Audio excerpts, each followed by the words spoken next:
Out of all the divisions in baseball, the NL Central looks to be the strongest. When going down the list, there doesn't seem to be a weak team like all the others in baseball, and it could be settled during the last week of the season. You got the St. Louis Cardinals, Pittsburgh Pirates, Cincinnati Reds, Milwaukee Brewers, and Chicago Cubs. The Cardinals were the NL champs last year. Let's start with them. The missing ingredient for them, especially during the playoffs, was another bopper in the middle of the lineup.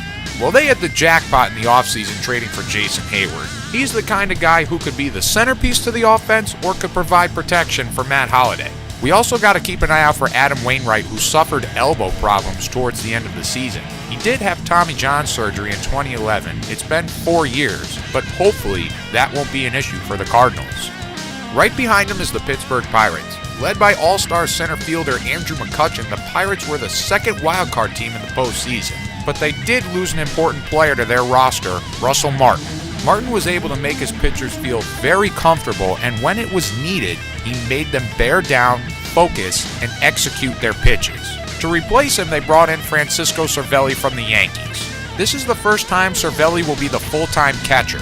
He may not be as good as Martin on the field, but pitchers do say they enjoy pitching to him. The question is, will Cervelli bring in a leadership role to the Pittsburgh Pirates clubhouse like Russell Martin did?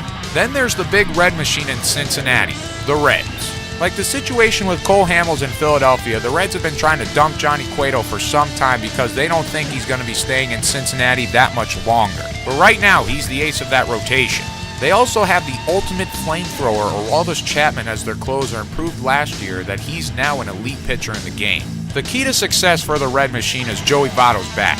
2014 was the first time in his major league career that he hit below 300. When you get paid big money by an organization, you gotta step up. The Reds will be contenders, but only if Joey Votto can swing the bat well and get his average back up to 300. The Milwaukee Brewers aren't a team to count out either.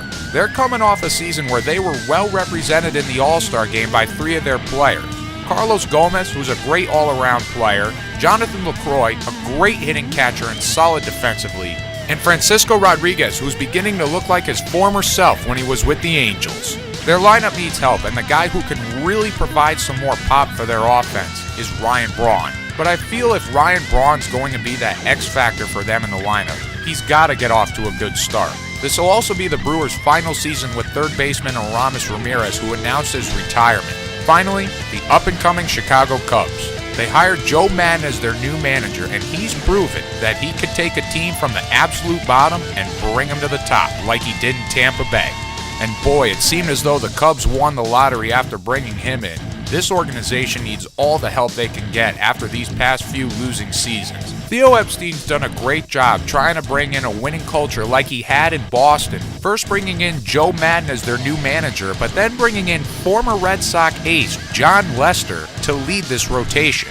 And the Cubs are looking forward to what their young talent can bring to the table, especially the highly touted Kris Bryant. It's going to be close in the Central, but I'm going to go with the Cardinals. Nobody does better business than this organization. They've proven time and time again that it's not about bringing in the big names, but it's about bringing in the right players. I don't know why people don't follow their example, because all they do is win. And to quote the great Herm Edwards, hello, you play to win the game.